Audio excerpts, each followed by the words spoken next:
They are a select few who have made their mark on the game that they play. A special group of players who have risen to the top of their sport on a world stage, possessing all the qualities that you would want in a basketball player. They are invaluable teachers, fearless leaders, fierce competitors, dominating defenders, peerless passers, and unstoppable scorers. They are Hardwood Heroes. Pippen's got it! Oh, listen to the crowd! Oh, what a shot by Reggie Miller! Oh, baby! Rebound, Stockton! Ahead to Carvalho! He's got it! He scores! Oh, boy! Oh, have mercy! John Stockton sends the Utah Jazz to the NBA Finals!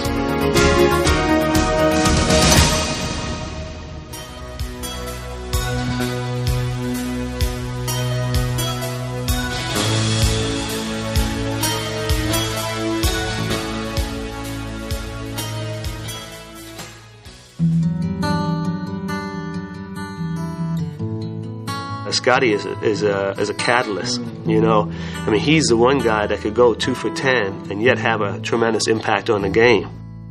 He's that rare guy who can literally do everything. He's our point guard, unbelievable defender, he's a great rebounder. He's got every skill imaginable. He's a complete player, the best versatile all-around player in the game today. An unheralded college player from tiny central Arkansas, Scottie Pippen worked long and hard to earn such accolades. The Seattle Supersonics select Scott Pippen of Central Arkansas. That's right, folks. You probably have never heard of Scottie Pippen.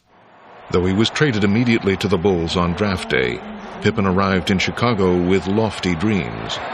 Going in, I'm looking to go in and play probably the 3 position, but someday I want to be able to work my way into the point guard position. But at first, his big plans brought big troubles. When Scotty first came here, he really didn't know where he was at that time. But with inspiration from his superstar teammate, he improved by leaps and bounds. Scottie Pippen out with it. Pippen on the drive, left of the lane to the rack. Whoa! Michael challenging Pippen, it changed the whole character of our team. It made Pippen elevate his game. I was established. He was kind of in the back scenes of things.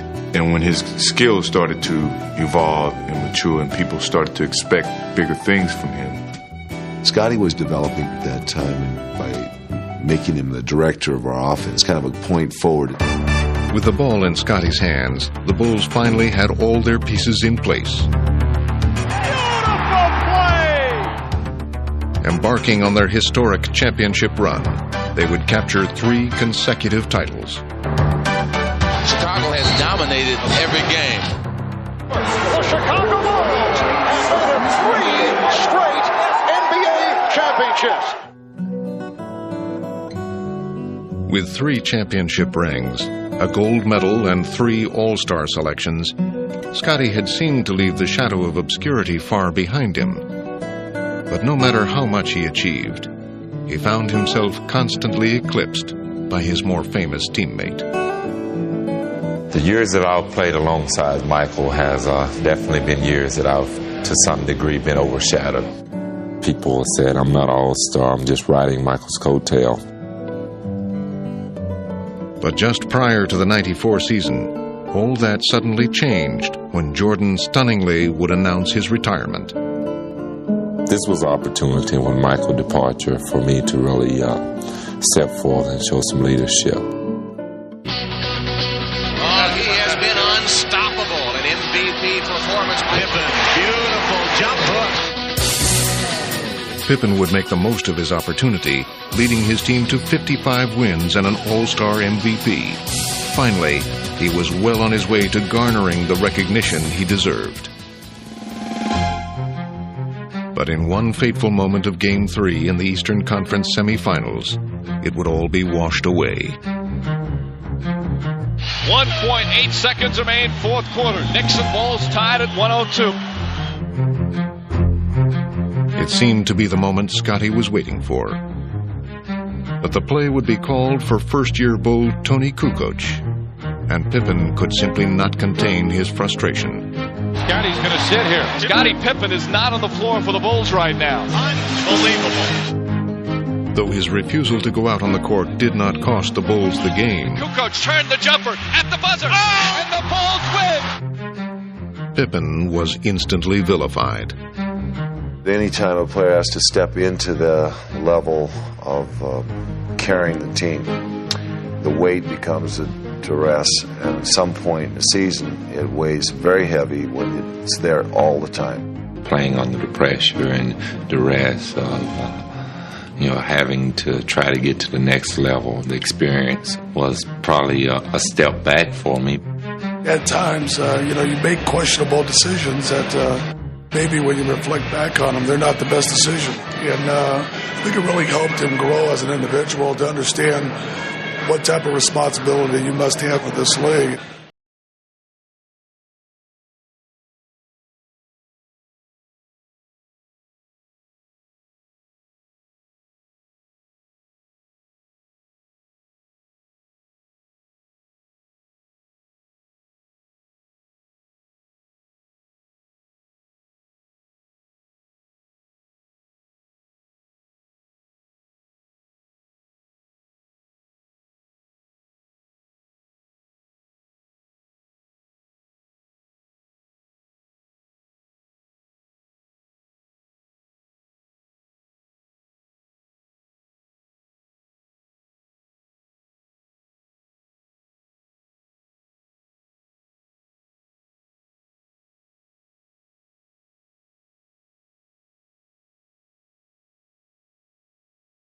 Found status. Hey, Michael on the run. MJ running, shovels, Pippen jams for the right hand.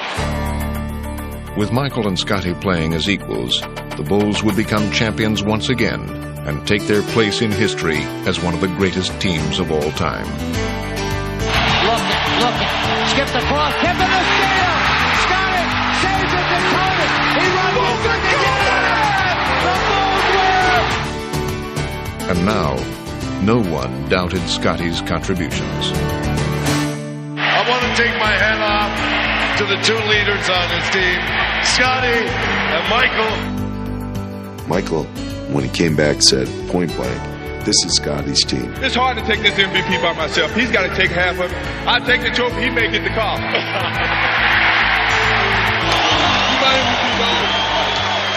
Good stuff. Glenn Rice of the Charlotte Hornets has long been regarded as one of the league's premier shooters, a skill he's been honing since childhood.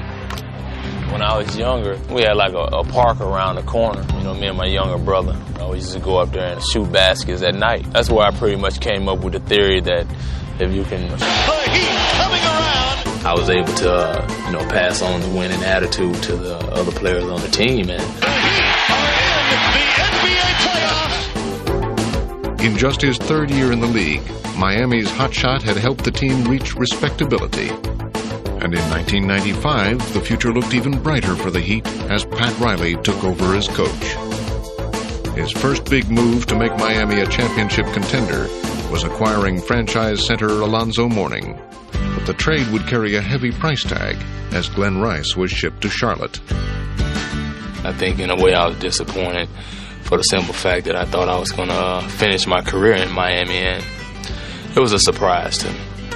Now he's like, I'm the man, I can score and jump on my back, I'll carry us. Rice pops out, makes the catch, delivers the three. One of the great three-point shooters in NBA history just delivered in the clutch. We were walking down the hallway, and he started joking with me. I bet you first air ball. It was kind of funny because I almost shot air ball. I got just a small piece of the rim on my first shot. He told me afterwards, hey, congratulations on being an all-star, and hope to see you back again. Your first was good, man. I hope you enjoyed it. Nice. But Reggie Miller, the sharpshooting guard from the Indiana Pacers, is certainly one of them. Miller, a desperate three. Whoa! Right in the face of the defender. Jackson on the bounce with 8. Reggie from the wing. Hit it!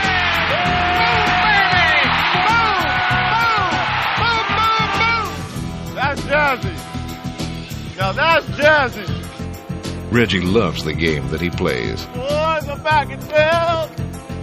And he's not bashful about expressing his emotions or showcasing his skills.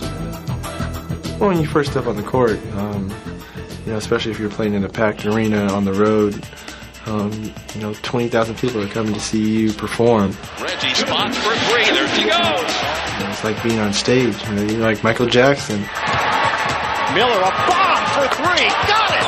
He is feeling it right now. If you're on the opposing team and you got Reggie Miller staring you down, it's a scary feeling because you know he's got the nose for making a big shot. A pitch out to Miller for 3.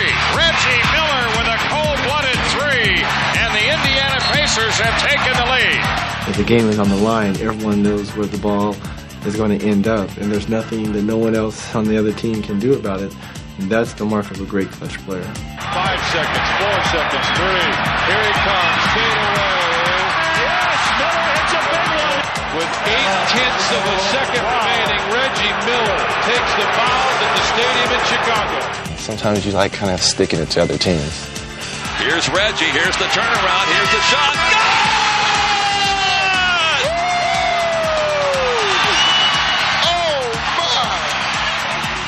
As dangerous a sharpshooter as Reggie has been in the regular season, he has been absolutely deadly in the playoffs.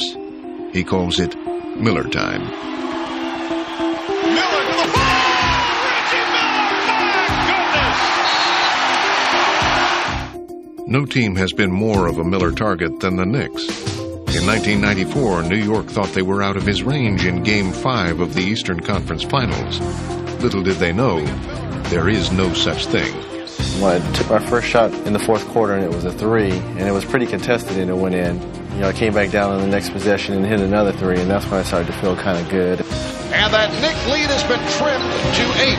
It seemed like the bucket started to open up a little bit more. Here's Miller, swings away, and hits.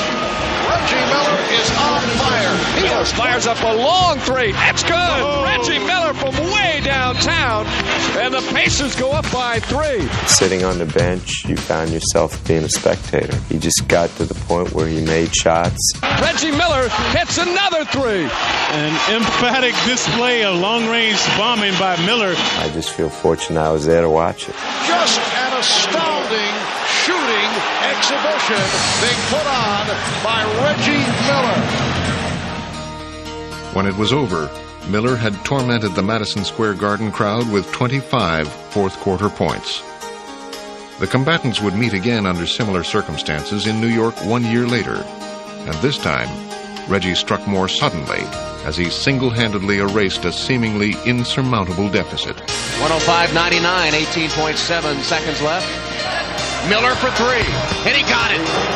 Reggie Miller with a clutch tray, and it's 105-102. And a steal. Miller retreats to the three-point line and hits again. Reggie Miller has tied the game with 13 seconds remaining.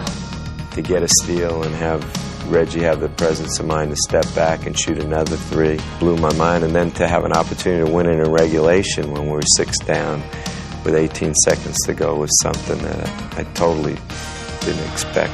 Unbelievable! Unbelievable! One of the most remarkable comebacks in all of basketball.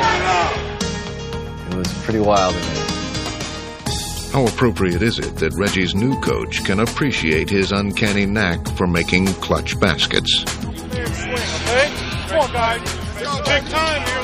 1, 2, 3, Whether he's mentally tougher than I ever was, I don't know. If we're the same, I have no idea. It's just that I know he's hit some awful big shots for us. Miller suddenly alone. Sticks it. Wow. That was a huge shot from Miller. Knowing that I want the ball in my hands as much as possible, especially in a late game situation, that kind of takes the pressure off him, so he can just say, okay, we're going to drop this play and get the ball to Reggie. Like he used to say in the Celtics, okay, draw the play up and get the ball to me and we'll all go home. Miller has a good look at it. Miller waves it for Indiana. And he waves goodbye to the Suns bench. While Miller can end a game with his lethal shooting, there is another breed of player that dominates in a different way. Here's a steal by Gary Payton. Defense leading to offense. Seattle's main weapon. The best part of basketball for me is getting out there, guarding somebody, and making them fear me. Gary Payton is such a disruptive force on defense. Ball stripped by Payton. They call him the glove so quick. A different type of point guard with the complete arsenal of weapons. He can score, he can post up, he can shoot, he can play one-on-one, or he can pass. And Gary Payton is saying, give him the ball. He knows that he's the guy that can get it going. He likes it in games like this when it's on the line. Gary's all-around brilliance has established him as one of the league's best. But there was a time when his commanding performances were not so commonplace. Drafted second overall in 1990, there were high expectations, especially from himself. But the brash rookie was in for a rude awakening. Moore flips it over to Payton. He drives and missed the left-hand layup. When I came in this league, I was arrogant. I thought I can do whatever. Payton with the steal, the drive, and the hoop, but wave it off. Offensive foul on Payton. He was terrible in a sense because he talked more than he played basketball. He tried to intimidate you by talking. First 2 years in the NBA, I just wasn't playing the type of basketball I wanted to play. And I started to hate basketball. Gary Payton had appeared to be slipping into basketball oblivion. But midway through his second disappointing season, a new coach would arrive, and with him, a new beginning. He has a gut competitive nature that very few players have.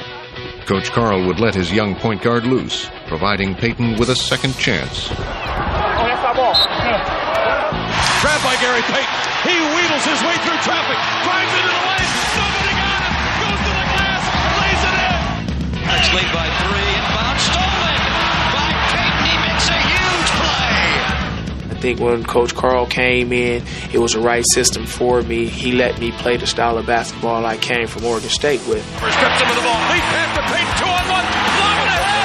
Oh, baby. When that happened, I got more dedicated into wanting to play basketball and making my game better. Sent off balance. No foul. Outside to Smith. Stripped to the ball by Payton. Sends it ahead to Gary. Too far ahead. He saves it. Oh!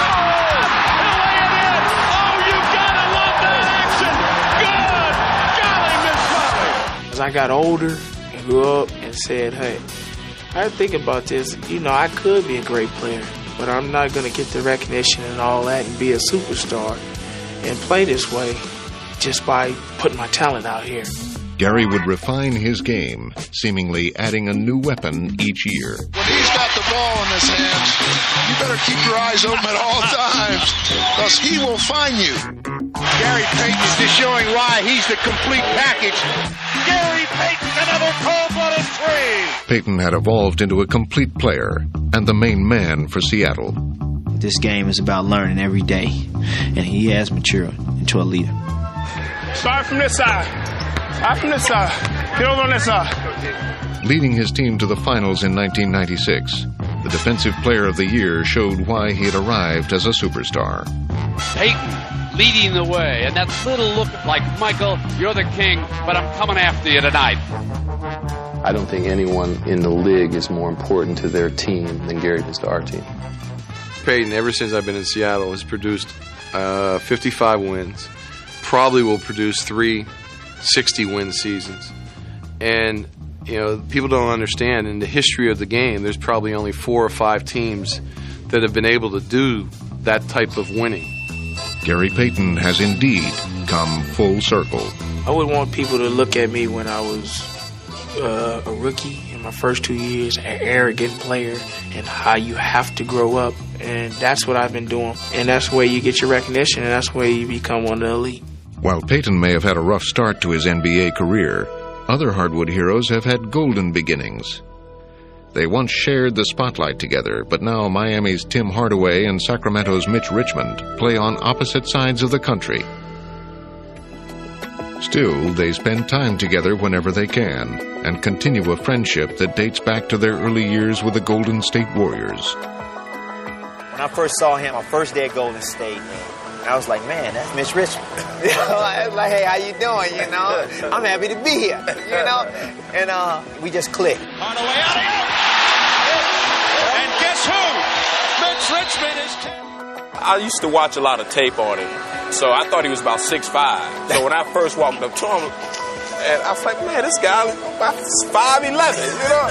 When we got on the court, we started practicing, and I was like, man, he got the quickest first step I ever seen. The killer crossover. Oh, brother. Here's Tim Hardaway behind the back. Oh, he spins and scores. We had lots of fun. You know, it was just that camaraderie between us. Just knowing, on the court, just knowing where he was at, passing the ball. Mitch Richmond. Oh, what a move. I could see him filling the lane.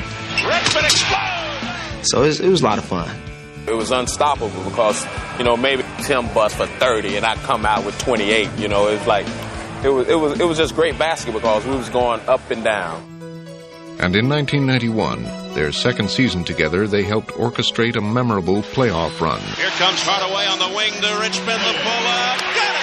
He's automatic tonight. Hardaway off the crossover. Here's the whistle. Oh, the Warriors are heating up now. Momentum was building as Golden State upset the heavily favored San Antonio Spurs. It's all over. The Warriors are going to the Western Conference semifinals. However, it would be the last great moment the two would share as Warrior teammates. Richmond was traded in the offseason, leaving a stunned Hardaway behind. It was tough because we thought that we was going to be the core of the team. And when he left, it was like, wow, you traded Mitch. You know, a great friend, just up and move. You're not going to see him every day. You're not going to play with him every day. You're not going to laugh with him every day. And an even harsher reality awaited Richmond in Sacramento, where he would join a Kings team that had endured 8 straight losing seasons. I just had to step back and say, this is not so bad. You know, I'm playing this sport that I love to do, and you know, I just changed jerseys. A lot of people would like to be in the same shoes as I am, so let's give it a chance and let's see where it goes from there. Richmond made the most of his situation as he became one of the league's top scorers. And in '96, he led the Kings to their first playoff appearance in a decade.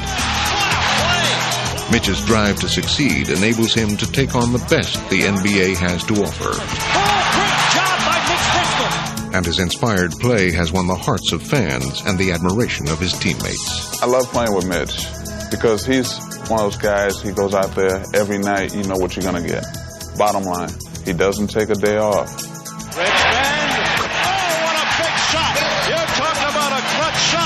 You know, he don't get enough recognition, but if people could see him play night in and night out, they'll see why he's an all-star, why, you know, everybody would want him on their team. While Richmond achieved fame as an Olympic gold medalist, his friend Hardaway encountered difficult times in Golden State. A devastating knee injury would force him to miss an entire season, and when he did return, there seemed to be little killer left in his crossover. Everybody thought Tim had lost a step or lost his crossover when he had knee surgery, and people felt that he was done. Once the pride of the franchise, Hardaway was now relegated to the bench. It was over with. It was over with. And, you know, it just wasn't right there. It was time for me to go. It was time for me to move on. A fresh start awaited in Miami, where Hardaway hoped to rejuvenate his career. I'm just looking forward to a new start. Coming out here, just playing, first of all.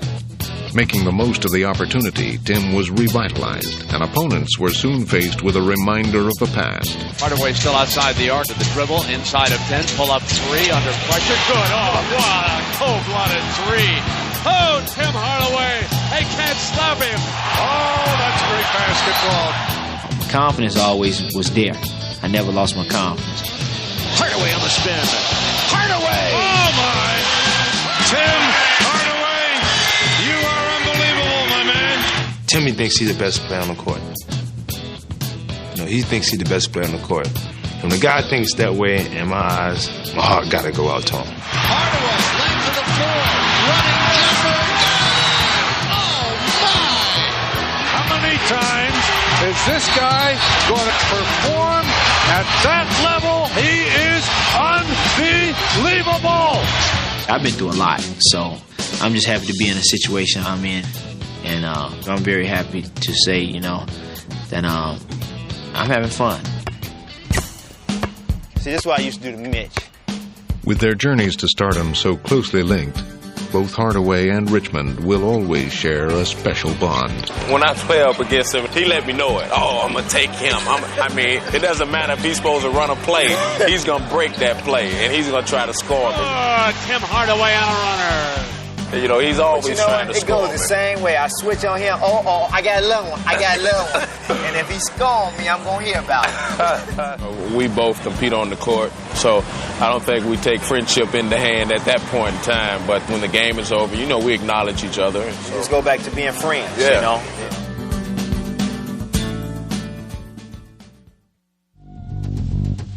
David Robinson of the San Antonio Spurs has always been a player who has shouldered the burden of high expectations. In college, at the Naval Academy, he single-handedly led an unknown Navy team to national prominence.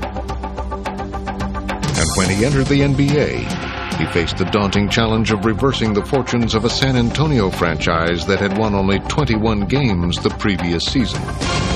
It's not a bad kind of pressure. I mean, it's just like if they expect you to win, then you got some kind of ability, and that's a good kind of pressure. But the Admiral would single-handedly change the course of the Spurs. Nathan Robinson on the alley-oop. In it goes, and this time Robinson beats the double team and caught him with the foul. Oh, my! In one short year, he led the Spurs to the greatest turnaround in league history as San Antonio won 56 games, while Robinson captured Rookie of the Year honors. David is the most athletic center ever. He's got the speed and the quickness of a guard and the body of a big guy. He's just awesome. A brilliant play by David Robinson. He would prove in the years to follow to be more than just a physical specimen, honing his skills while making the Spurs an NBA force. Each year, you still think, I got to get better. I got to do something to improve my game. And as I worked, I just learned more and got better and better. To the Admiral. And he became not only a presence on the court, but off the court as well. I think it's a great opportunity to just stand up and be counted, be an example, and impact some other people's lives. Sometimes trouble comes looking for you. And that's when you have to stop, think, and find a way to not let it get you. Peace. By 1995, Robinson was now one of the league's most popular personalities and top players, and he would lead the Spurs to their best record ever while gaining the league's highest honor. David Robinson represents for us the commitment to team, to principle, and to community. Congratulations, David Robinson, 1995 NBA MVP. But instead of a storybook ending, the Spurs found themselves eliminated in the playoffs by the Houston Rockets and Robinson's chief rival, Hakeem Olajuwon. Robinson is saying, what must I do? That hurt a lot because I felt like I didn't play up to my potential in that series, and I'm the leader, you know, and I felt like, you know, I wanted to really take these guys and pick us up and go to the next level. And as great a year as it was for our team, and as great a year as it was for me as an individual, you know, it still showed me that I got a lot of room to improve and get better. And for a change, his hard work didn't yield instant results. First, the Spurs were knocked out of the playoffs the following season. And then, to add injury to insult, the Admiral was stricken with a career-threatening back injury. For a full season, he watched the Spurs sink to the depths of the league, winning only 20 games without him. Dave Robinson, I mean, I can't describe what he means to our basketball team. He helps everybody out emotionally, spiritually, and he's missed in a lot of areas more so than just basketball. Nobody's worked harder and nobody deserves us more than we do. So let's go out there and take it from them. As he always has, Robinson responded with an unwavering determination. Fighting his way back from the injury, he would once again take the Spurs on his shoulders and lead them to another dramatic turnaround. Now get it to Robinson. He can win it. Count it. The Spurs win it at the buzzer. With San Antonio once again considered one of the NBA's elite teams, David has renewed his quest for the ultimate goal. You strive to be the best, and the one main challenge for me is being able to step through and win the championship. That's where my heart is set. And as Robinson strives for the NBA's ultimate prize, he knows that his destiny lies in his own hands, and his approach to the game and to life will never change. In Detroit, another classy veteran has been carrying the mantle for his team for 13 years. The Pistons' Joe Dumars. The team morale leader. He is the heart of this ball club. In the mid-'80s, the Pistons were looking to forge a new identity, and Joe Dumars would help provide one. What they needed was some young energy. They needed some defensive presence, and that's what I tried to bring when I first got here. And he would do just that. Swipe by Dumars. Trying to drive him. He does, and he hits it. Magic again, posting up. Great defensive play by Dumars. With Joe spearheading the Pistons' airtight defense, Detroit would develop a reputation as the league's toughest team. Swarming defense. They just don't stop coming at you. In a few short years, they had become one of the best teams in the NBA. Who are these guys? They're championship contenders. The quest for a championship was nearing completion, and Dumars would see to it that the Pistons would win their first title as he dominated the Lakers in the 1989 finals. He can do no wrong. It is Dumars' domain tonight at the Palace. Came out and he showed us what Joe Dumars is all about. Dumars was no longer the best player you never heard of. His finals MVP performance had thrust him into the spotlight. Dumars does nothing but put the cap on a tremendous performance. There's absolutely no feeling that I can even explain to you. The night we beat the Lakers, it's like an out-of-body experience. It was an absolutely awesome feeling. Joe recaptured that feeling the next year as he helped the Pistons shake off a talented Portland team. And he filled it up. Is that a huge hoop or what? Well, they better go back to the blackboard on Dumars. When Detroit was winning the championship, I thought he was a cornerstone of that team because he did so many things to make them better. Still champions of the world. The Pistons repeat. In those championship seasons, Dumars was woven into the Pistons' team-oriented philosophy. But Joe was in for a change. He would now have the sole responsibility of keeping Detroit competitive. As one by one, his teammates left him.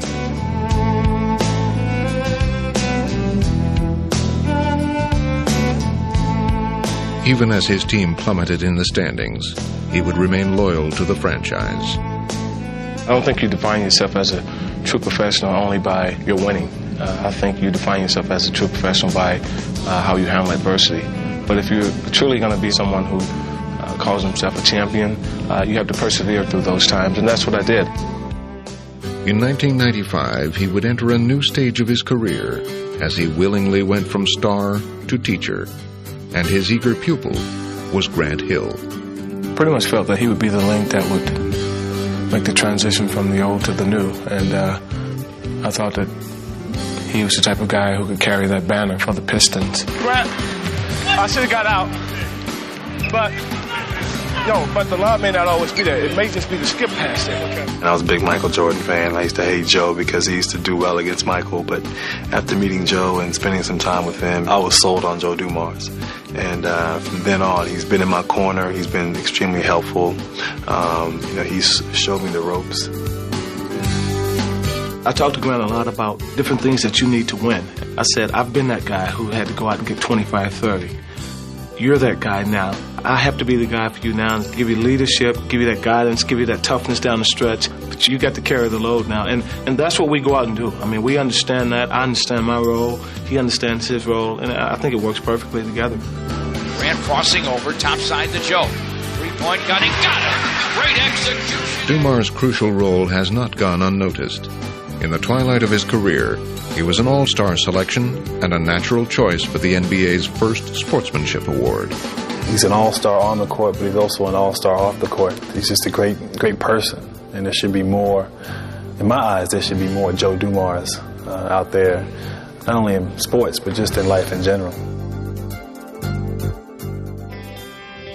Like Joe Dumars, future Hall of Famer Clyde Drexler has had his share of personal accomplishments and team glory.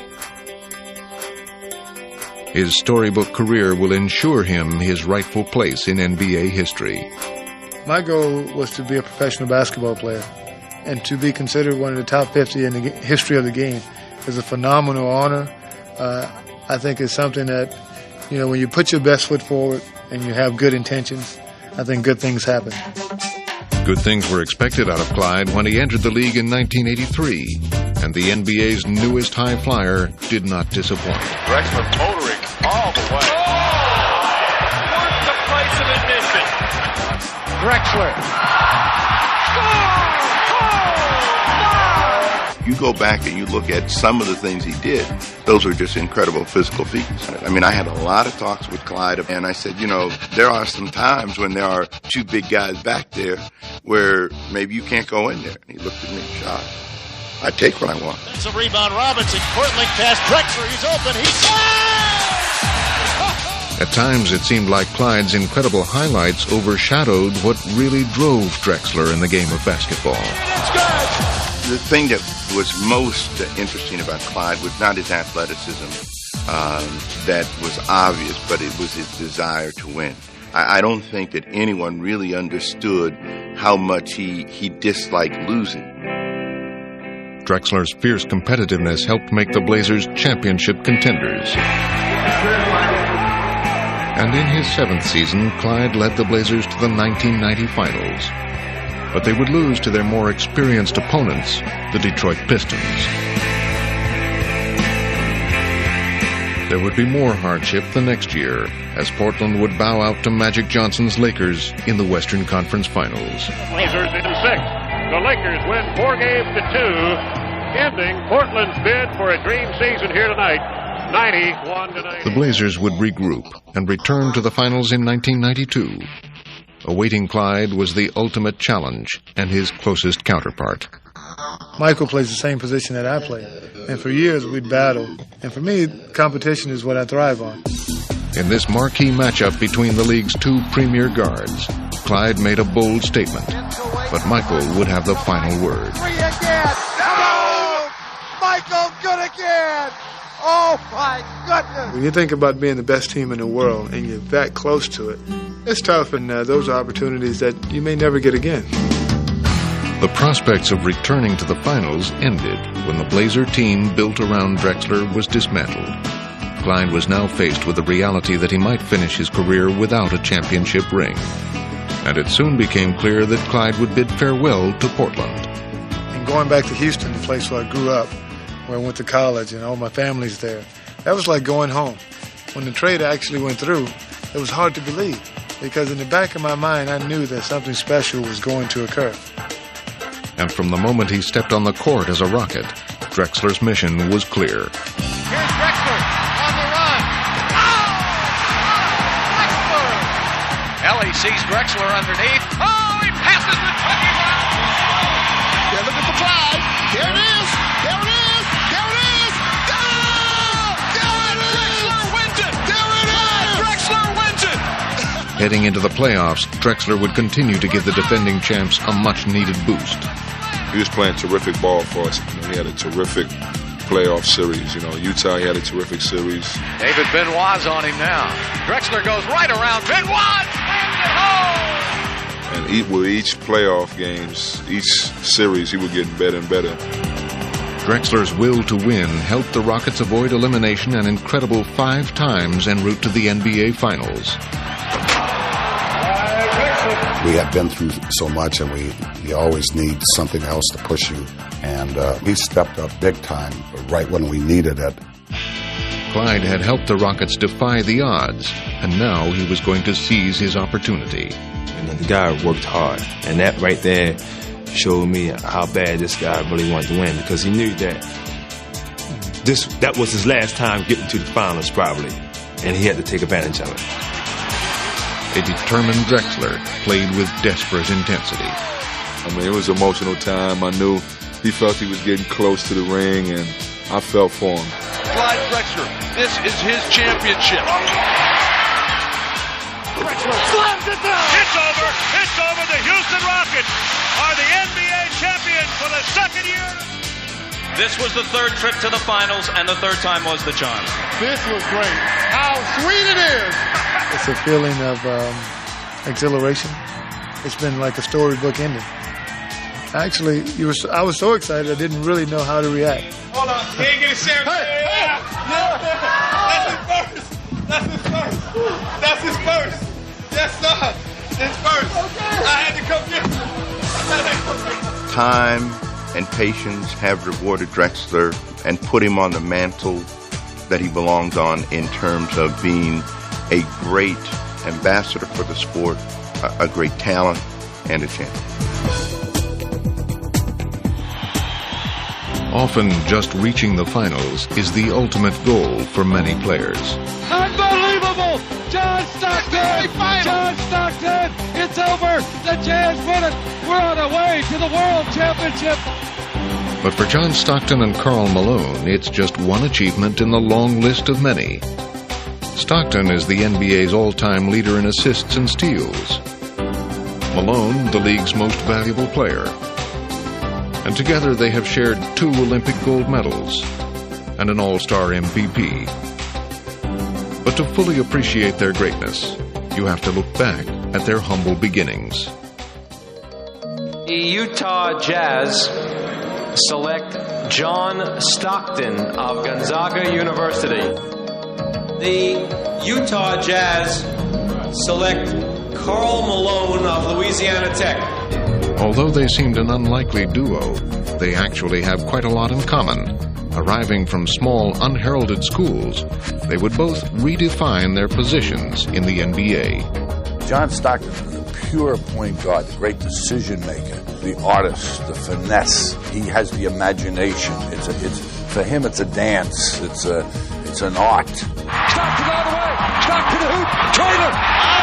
Unbelievable! On the other hand, Karl Malone is the rough, tough, hard-hitting super athlete. Great body, great hands, and a great will to win. Down the middle, the mailman! Slam dunk!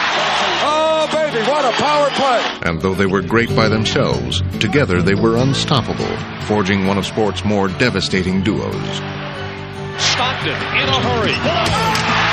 Playing the fast way to perfection. Underneath the middle. Oh, baby, what a play by Stockton. Style by Stockton. Stock everywhere. John front court left. Trailer to Malone. He's there. Oh, baby. You throw crazy passes and he catches them. People say, wow, he must know what he's thinking. Stock down the middle. Right side Malone. He's there. The mailman. We're sort of Siamese twins, so to speak. Stockton. Trailer Malone. Oh, they've done that a time or two. Those 2 guys, Stockton and Malone, they've connected. They've connected here. It's nothing better than that when you can step on the floor and you don't have to say a word to a guy. Those 2 men really have ESP on the basketball floor. I don't think any other 2 players on the same team have connected like these guys have. And not only do they share an enduring bond, but also a common philosophy. I look at us every night as warriors, and we're going out to fight a battle. There's no doubt in my mind what he's thinking. And I don't think it's any doubt in his mind what I'm thinking. We'll get on that court, and that's to win. No good.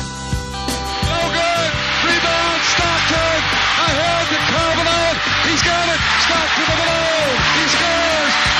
Incredible. Though a title has eluded them, what is perhaps more meaningful is that they've been able to take the journey together. A lot of things have happened with the 2 of us, and it's nice to experience those things with a good friend that you've put your whole life into with. We won and lost a lot of games together. We've been through a lot together, and really wouldn't change anything. That's a dynamic duo again of Stockton and Malone. And as a result, they've developed a relationship they will treasure for the rest of their lives. When we're gone from this game of basketball, I think when you mention one, you're going to mention the other one. And if we happen to go to the Hall of Fame one day, they probably try to get us both there together. And I think it's great. I hope that whatever happens to us after we're done playing, I hope that there's a lot of times for Stockton-Malone combination to get together again.